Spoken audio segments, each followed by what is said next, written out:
मसीह में मेरे सभी भाइयों बहनों का मैं इस वीडियो में स्वागत करता हूं। परमेश्वर की उपस्थिति में आपका स्वागत है। परमेश्वर के वचन हमारे राह की रोशनी है। अगर हमारे मार्ग में रोशनी नहीं है तो वहां पर अंधेरा है। अंधेरे में जब हम चलते हैं तो डर डर के चलते हैं और इस बात की संभावना हर वक्त बनी रहती है कि कहीं हम गिर न जाएं। और ऐसा सोचते सोचते अचानक हम गिर भी जाते हैं। इसलिए हमारे जीवन के रास्ते में हमें रोशनी की आवश्यकता है और ये रोशनी हमारे प्रभु यीशु मसीह है। परमेश्वर का वचन प्रभु यीशु मसीह है। जब हम परमेश्वर के वचनों के साथ होते हैं तो हम प्रभु यीशु मसीह के साथ होते हैं। जब हम परमेश्वर के वचनों को पढ़ते हैं, अध्ययन करते हैं, परमेश्वर के वचनों को ग्रहण करते हैं तो हम यीशु मसीह को ग्रहण करते हैं। हम विश्वासियों का हमेशा ये सवाल होता है कि हमें कैसे पता चलेगा, हम कैसे पता करेंगे कि परमेश्वर की मर्जी क्या है हमारे जीवन के लिए। हालेलुया। परमेश्वर की मर्जी क्या है हमारे भाई बहनों के लिए, परमेश्वर की मर्जी क्या है हमारे माता पिता के लिए, परमेश्वर की मर्जी क्या है हमारे दोस्तों के लिए, परमेश्वर की मर्जी क्या है। और ये बात हमेशा हमें परेशान करती है क्योंकि हमें इस बात का कोई जवाब नहीं मिलता। तो मैं आज आपको एक वचन की ओर लेकर जाना चाहता हूं जहां पर कैसे परमेश्वर की मर्जी का पता करें। एक बोतल में आपको पानी भरना है। उस बोतल को लेकर आप नल के नीचे खड़े हो, लेकिन उस बोतल का ढक्कन लगा हुआ ऊपर से, उसको बंद रखा हुआ है, तो आप घंटों खड़े रहोगे उस नल के नीचे, पानी बहता रहेगा लेकिन उस बोतल में एक बूंद पानी भरेगा नहीं क्योंकि उसका ढक्कन बंद है। उसी तरह जब हमें प्रकाशन नहीं होता है, जब हमें कोई रेवलेशन नहीं मिलता है, तो हमारा जो माइंड है, हमारी जो समझ है वो बंद है। तो उसमें क्या है, परमेश्वर का जीवन, परमेश्वर की बुद्धि आ नहीं सकती है। इसलिए हमें अपने मन को खोलना है और हमें प्रकाशन की खोज करनी है, रेवलेशंस की खोज में रहना चाहिए। परमेश्वर का वचन कहता है कि तुम मेरी धार्मिकता के और मेरे राज्य की खोज करते रहो, बाकी सब तुम्हें दिया जाएगा। और ये परमेश्वर का प्रॉमिस है। तो हम बात कर रहे थे कि परमेश्वर की मर्जी, परमेश्वर की इच्छा कैसे समझे, कैसे वहां तक पहुंचे, हमें परमेश्वर की इच्छाएं समझ में आए ताकि हम परमेश्वर के इच्छाओं के अनुसार अपने आप को अलाइन करके, अपने आप को उन इच्छाओं के अनुसार करते हुए चले और हम अपनी नियति तक पहुंचे। कैसे मुमकिन हो गए, आइए देखते हैं। एक वचन की ओर मैं आपको लेकर चलता हूं। रोमियो की किताब अध्याय 12 वाक्य 2। और इस संसार के सदृश ना बनो, परंतु तुम्हारी बुद्धि के नए हो जाने से तुम्हारे चाल चलन भी बदलता जाए, जिससे तुम परमेश्वर की भली और भावती और सिद्ध इच्छा अनुभव से मालूम करते रहो। ये एक ऐसी प्रक्रिया है जो चलती रहेगी।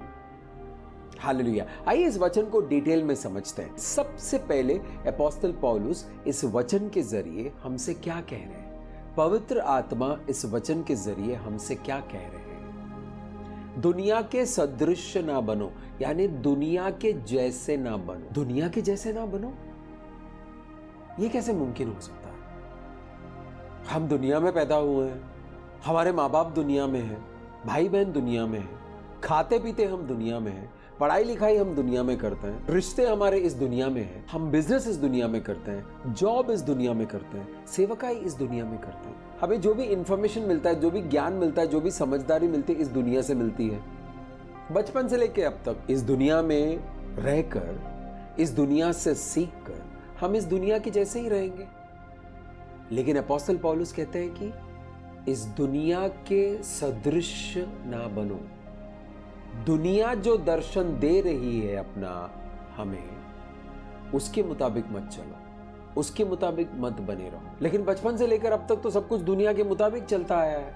समझदारी हमारी दुनिया के मुताबिक है, कामकाज हम दुनिया के मुताबिक करते हैं, सोचते हम दुनिया के मुताबिक हैं, बोलते हम दुनिया के मुताबिक हैं, रिश्ते हम दुनिया के मुताबिक निभाते हैं। तो फिर दुनिया में रहकर दुनिया से अलग कैसे हो सकता है? जब से हम पैदा हुए हैं, जितनी भी हमारी उम्र है, कोई 20 साल का हो सकता है, कोई 15 साल का हो सकता है, कोई 10 साल का हो सकता है, कोई 30 साल का हो सकता है, कोई 40 साल का हो सकता है। जितनी भी हमारी उम्र है, उतना जीवन हमने इस दुनिया में जिया है और इस दुनिया की बातें, इस दुनिया का ज्ञान, इस दुनिया की बुद्धि, इस दुनिया के तौर तरीके, इस दुनिया के रीति रिवाज हमारे जीवन पर असर करते हैं और हम लोग इस दुनिया के मुताबिक चलते हैं। और यहां पर अपोस्तल पौलुस कहते हैं कि यदि तुम दुनिया के मुताबिक चलोगे तो परमेश्वर की इच्छाएं पता नहीं चलेगी। तो दुनिया के मुताबिक चलना हमें बंद करना है तो क्या करना पड़ेगा?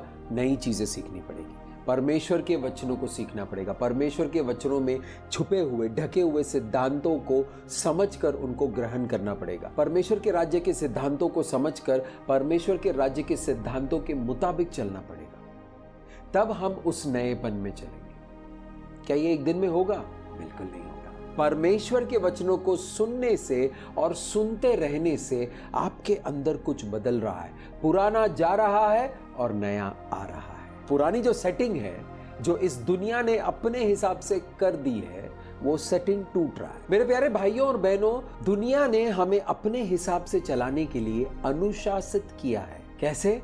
बचपन से लेके अब तक जो बातें हमने सुनी है, जो बातें हमने सीखी है, जो बातें हम बोलते हैं, वो सब दुनिया का सिखाया हुआ है। और इन बातों के मुताबिक हमारा जो व्यक्तित्व है वो डेवलप हुआ है। तो हम दुनिया के मुताबिक डेवलप हुए हैं और दुनिया ने हमें अनुशासित किया है इस तरह होने के लिए, क्योंकि हम दुनिया के काम आए।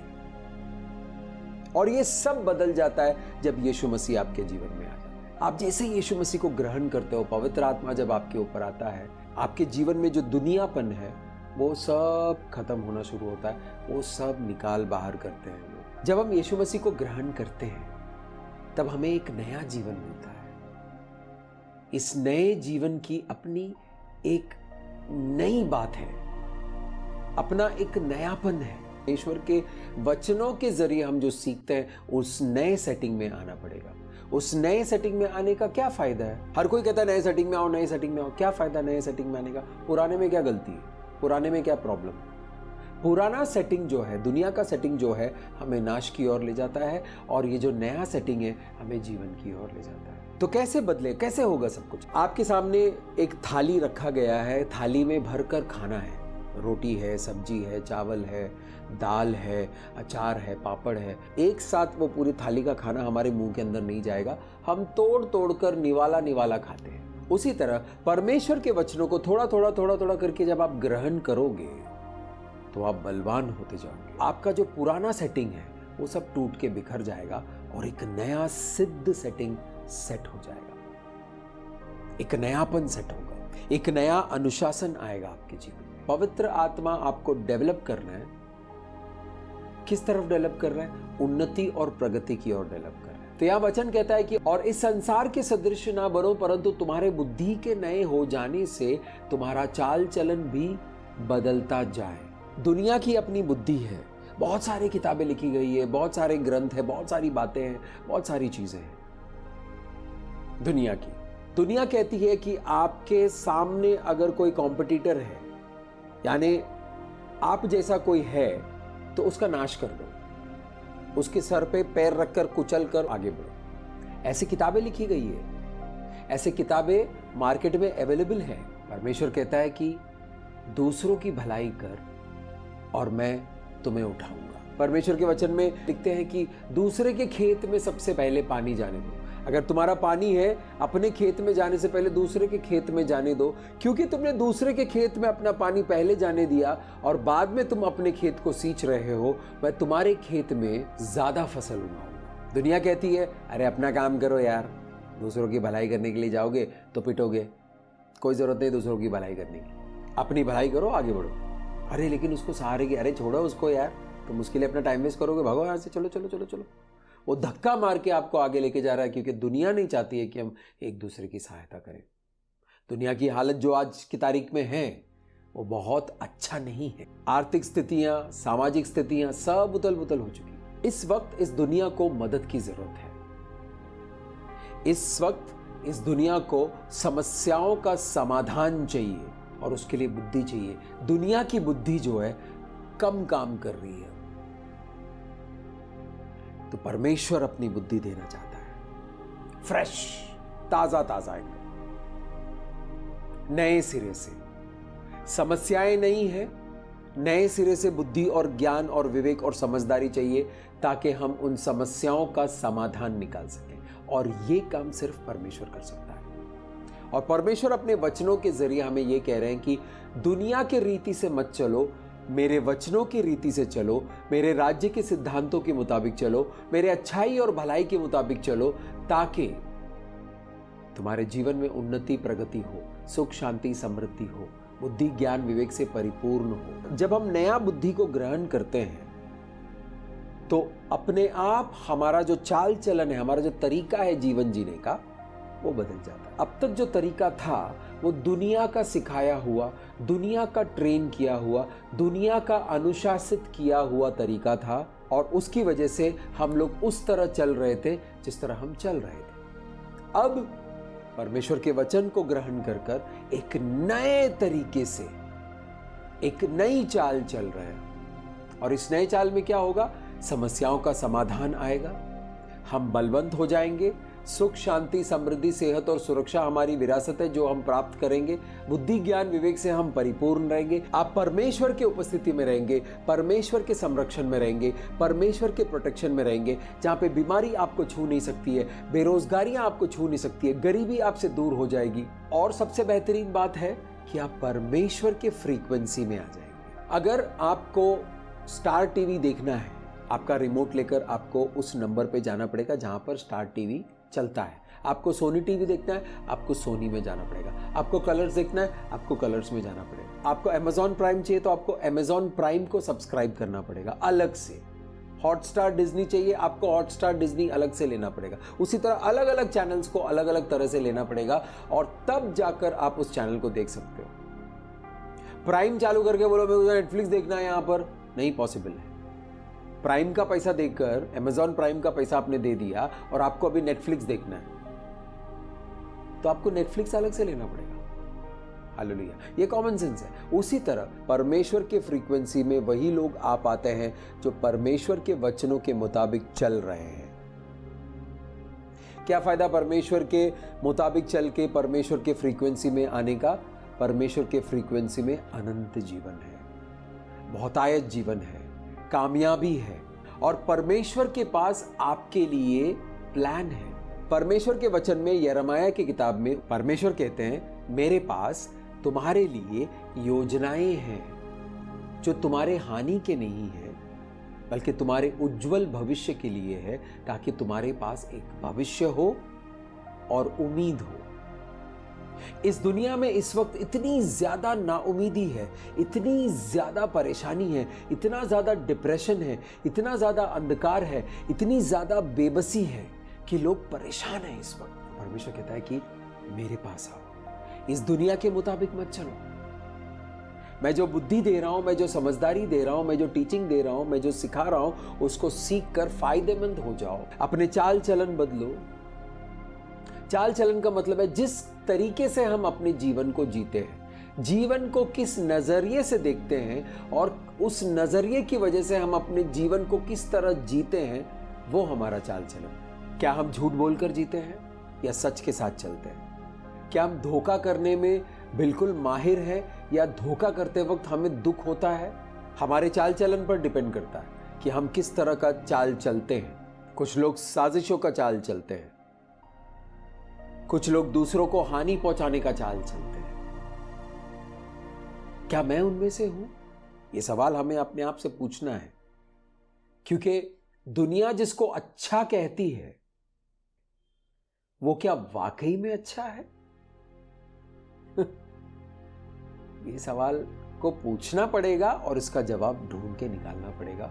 परमेश्वर के वचनों से मिलाकर देखिए दुनिया को, आपको पता चल जाएगा कि कौन सही है। अरे लेकिन परमेश्वर के वचनों में चलना कितना मुश्किल है। बिल्कुल नहीं है, कोशिश तो करके देखिए। आप ना सिर्फ चलोगे, आप चलकर कामयाब हो जाओगे।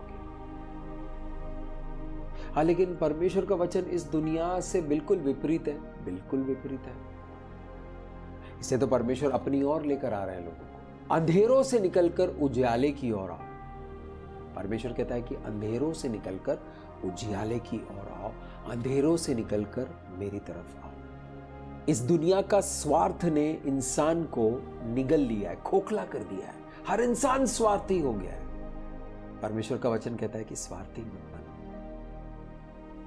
दया करो लोगों के ऊपर, अनुग्रह करो लोगों के ऊपर, तो मैं तुम्हें कामयाबी की ओर लेकर जाऊं। दुनिया में कामयाब होने के लिए अक्सर हमें दूसरों से छीनना पड़ता है।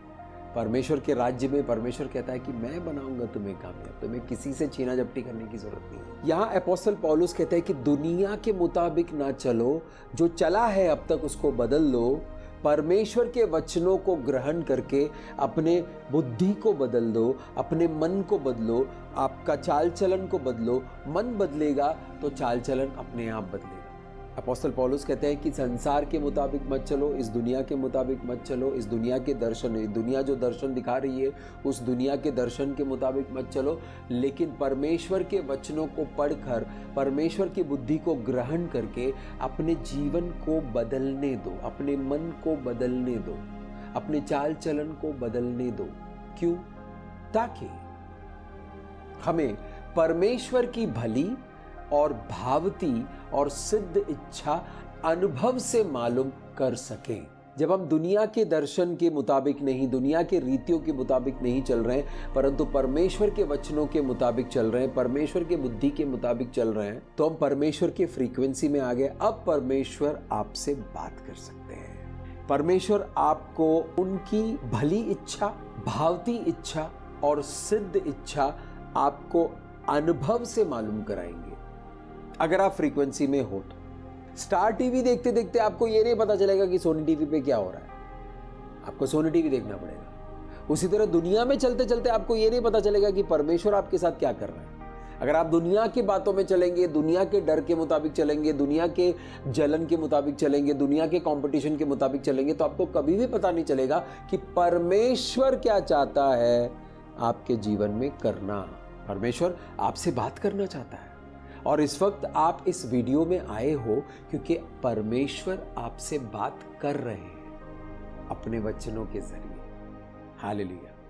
पवित्र आत्मा का मैं धन्यवाद करता हूं कि पवित्र आत्मा आपको इस वीडियो में लेकर आए। ये बहुत ही पावरफुल तत्व है, बहुत ही पावरफुल एसेंस है जिसके बारे में हम सीख रहे हैं। ये बहुत ही पावरफुल खुलासा है, ये बहुत ही पावरफुल रेवलेशन है। यहां पर हम 3 तरह के इच्छाएं देख रहे हैं।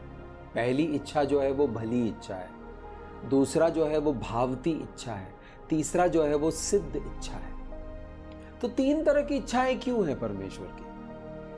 एक होना चाहिए ना, परमेश्वर की एक इच्छा होनी चाहिए। परमेश्वर आपके पिता हैं। जैसे आपने यीशु मसीह पर विश्वास किया, यीशु मसीह को आपने ग्रहण कर दिया, तो ब्रह्मांड को बनाने वाला परमेश्वर आपका पिता बन जाता है। आप गोद लिए गए हो। क्यों? क्योंकि परमेश्वर का पुत्र यीशु मसीह है। जो भी यीशु मसीह पर विश्वास करेगा वो परमेश्वर का पुत्र कहलाएगा।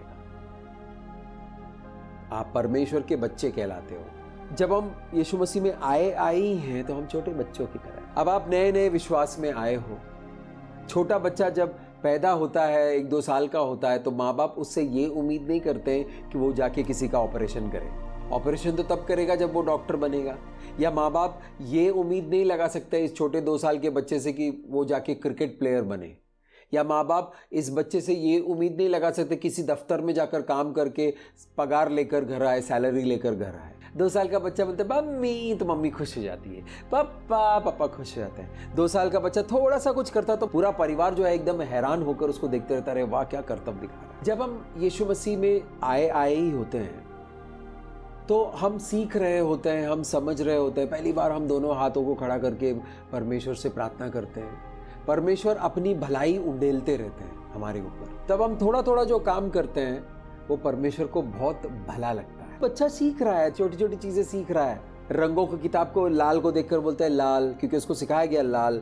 जब वो लाल कहता है तो बड़ा भला लगता है, बच्चा बड़ा क्यूट लगता है। तो उसी तरह जब हम मसीह में छोटे छोटे होते हैं तो परमेश्वर की भलाई हमारे अंदर आ रही होती है, हम उस भलाई को ग्रहण कर रहे होते हैं। तो परमेश्वर की भलाई को ग्रहण करना ये परमेश्वर की भली इच्छा है उस वक्त के लिए, उस सीजन के लिए, उस समय के लिए जब आप बिल्कुल छोटे छोटे हो। छोटे बच्चे को कोई भी गंदी चीजें नहीं खिलाता है, अच्छी चीजें खिलाता है। दुष्ट हैं वो लोग जो छोटे बच्चे को गाली देना सिखाते हैं, क्योंकि गंदा हो जाता है बच्चा। फिर बच्चा बड़ा होकर उसी को गाली देता है, बोलता है अरे बाप को गाली दे रहा है, माँ को गाली दे रही, मामा को गाली दे रहा है। भाई आपने ही गाली देना सिखाया उसको। अब वो गाली नहीं देगा तो क्या करेगा? भलाई जितना हम बच्चों के जीवन में भलाई भर देंगे तो उतना वो भले हो जाएंगे। परमेश्वर भलाई ही करता है। परमेश्वर कभी भी बुरे कामों के लिए हमारा साथ नहीं देता है। किसी के भी जीवन में बुराई को नहीं भरते हैं। तो परमेश्वर की भली इच्छा, परमेश्वर को पता है कि आप बहुत छोटे हो अभी आत्मा में। परमेश्वर भी आपसे ज्यादा उम्मीद नहीं करते हैं। आप अभी बढ़ रहे हो, अभी छोटे हो, बढ़ रहे हो। जैसे ही बढ़ते हैं, जैसे पहली बार बच्चा जो है बड़ा हो गया, पहली बार क्रिकेट खेलने के लिए खड़ा है और उसने बॉल को मारा, अरे वाह, माँ बाप खुश, आसपास के लोग भी खुश, अरे मेरा बच्चा क्रिकेट खेल रहा है। या बच्चे ने पेंटिंग करनी शुरू करी तो सुहाना होता है, भावता है वो। बच्चे जब बढ़ते हैं और वो काम करना शुरू करते हैं जो उन्होंने कभी नहीं किया, तो माँ बाप को वो सब देखकर अच्छा लगता है, सुहाना लगता है, उनके मन को भावता है। छोटा बच्चा जो आत्मा में था, जो मसीह में अभी आया ही था, लेकिन वो धीरे धीरे करके बढ़ना शुरू किया और वो अब प्रार्थना करना शुरू किया, उपवास प्रार्थना करना शुरू कर दिया, पवित्र शास्त्र को पढ़ना शुरू किया, कलीसिया में जाकर सेवा करना शुरू कर दिया, काम करना शुरू कर दिया। तो वो छोटे छोटे काम जो देखकर ना परमेश्वर को बहुत ही भावता है। वो परमेश्वर की भावती इच्छा है।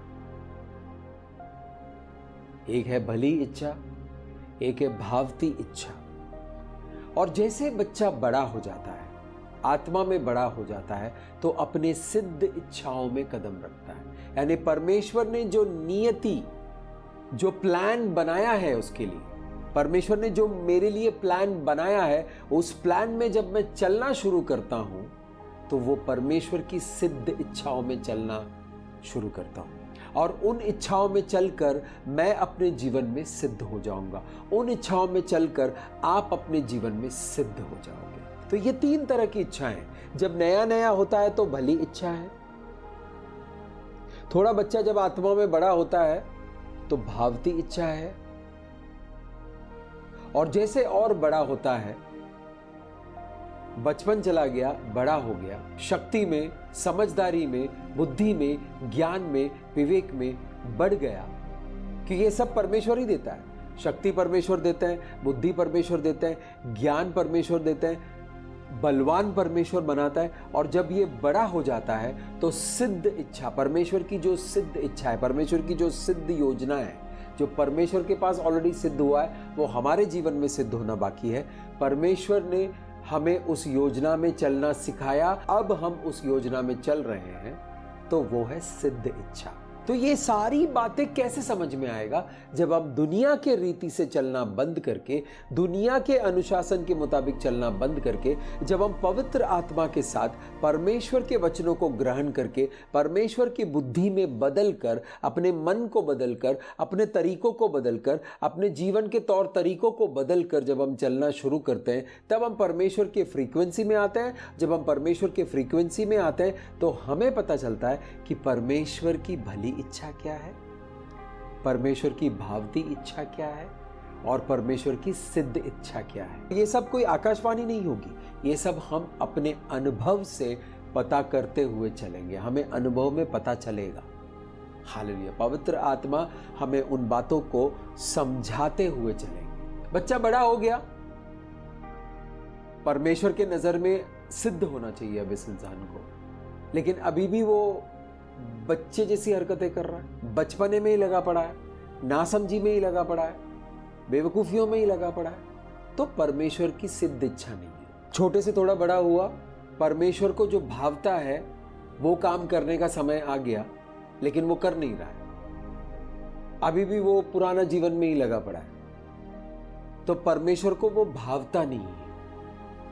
हम परमेश्वर के भावते इच्छा के अनुसार नहीं चल रहे। अपोस्तल पौलुस कहते हैं कि जब मैं छोटा बच्चा था तो मैं बच्चों के जैसे जीता था, बच्चों की तरह सोचता था, लेकिन अब मैं बड़ा हो गया हूं, तो बचपने को छोड़कर, बचकानी हरकतों को छोड़कर बड़ों जैसा व्यवहार करूंगा, समझदारी के साथ चलूंगा, बुद्धि के साथ चलूंगा, ज्ञान के साथ चलूंगा, परमेश्वर के सिद्ध इच्छाओं में चलूंगा। ये वचन हमारे माइंड को एकदम क्लियर कर देते हैं कि कैसे पता करें जो सवाल आपके दिल में पहले था कि कैसे पता करें परमेश्वर की भली इच्छा क्या है, भावती इच्छा क्या है और सिद्ध इच्छा क्या है, दोनों हाथों को उठाएं, इस वचन के अभिषेक को ग्रहण करें। पिता परमेश्वर को धन्यवाद कीजिए, प्रभु यीशु मसीह को धन्यवाद कीजिए, पवित्र आत्मा को धन्यवाद कीजिए और कहिए कि प्रभु ये वचन को इस तरह समझाने के लिए धन्यवाद करता हूँ। ये वचन मेरे समझ में आ गया है, उसके लिए मैं धन्यवाद करता हूँ। पिता परमेश्वर, इस वचन का अभिषेक इस वक्त जो भी आपका बच्चा इस वीडियो को देख रहा है उनके जीवन पर आए, उनके परिवार के हर सदस्य के ऊपर आए। पिता परमेश्वर, आपका अभिषेक हर बंदिश को तोड़ता है, हर बीमारियों से आज़ाद करता है, हर बुरे ख्याल से आज़ाद करता है, हर बुरे व्यसन से आज़ाद करता है, हर बुराई से आज़ाद करता है। आपका अभिषेक आपके बच्चों को उजियाले की ओर लेकर आता है, उन्नति और प्रगति की ओर लेकर आता है, सुख शांति समृद्धि सेहत और सुरक्षा की ओर लेकर आता है, बुद्धि ज्ञान विवेक की ओर लेकर आता है। उसके लिए हम कोटि कोटि धन्यवाद करते हैं पिता परमेश्वर। अगर आप दुनिया के तरीकों से चलते चलते थक गए हो, परमेश्वर इस वक्त आपको आशीष कर रहे हैं, वो अपने तरीके आपको सिखा रहा है ताकि आप परमेश्वर के सिद्ध तरीकों पर चलकर अपने जीवन में सिद्ध हो जाओ। इस दुनिया के रीति से चलते चलते आपके बच्चों के जीवन में बहुत सारे रुकावटें आ चुकी है। पिता परमेश्वर, मैं प्रार्थना करता हूँ यीशु मसीह के पवित्र नाम से कि वो रुकावटें इस वक्त हट जाएं यीशु मसीह के सामर्थी नाम से। अंधकार की शक्तियों ने आपके जीवन में जो कचरा भर दिया है वो कचरा इस वक्त साफ हो रहा है यीशु मसीह के पवित्र नाम से। और पवित्र आत्मा की अग्नि को रिलीज करता हूं आपके जीवन में। पवित्र आत्मा की अग्नि जो आपके जीवन को शुद्ध करेगा। हालेलुया। जब आपके जीवन शुद्ध हो जाएगा, परमेश्वर का आशीष भर भर के आपके जीवन में आएगा, परमेश्वर का अनुग्रह भर भर के आप ग्रहण कर सकते हो। ये छुड़ाने वाली अग्नि है। अंधकार की शक्तियों ने जो भी जकड़न बना के रखा है आपके जीवन में, आपके परिवारजनों के जीवन में, वहां से आपको छुटकारा मिल रहा है यीशु मसीह के पवित्र नाम से। इस छुटकारे को ग्रहण कीजिए। हालेलुया। धन्यवाद करते हैं प्रभु, धन्यवाद करते हैं प्रभु। और इस वक्त डेडिकेट कीजिए, इस वक्त समर्पित कीजिए। कहो परमेश्वर से, प्रभु मैं दुनिया के रीति से नहीं, लेकिन आपके वचनों के, आपकी बातों के, आपके बुद्धि के रीति से चलना चाहता हूँ और सिद्ध होना चाहता हूँ। जो अभिषेक आपने उंडेला है उसको हम यीशु मसीह के पवित्र लहू से ढाकते हैं। जो आशीष, जो अनुग्रह, जो दया आपने दिखाई है, जो वरदान आपके बच्चे को इस वक्त मिला है प्रभु, उसको हम यीशु मसीह के पवित्र लहू से ढाकते हैं, उसे सील करते हैं और यीशु मसीह के पवित्र नाम से इस प्रार्थना को मांगते हैं। आमीन। मेरा नाम मुस्तफ़ा है और मैं यीशु मसीह का दास हूँ।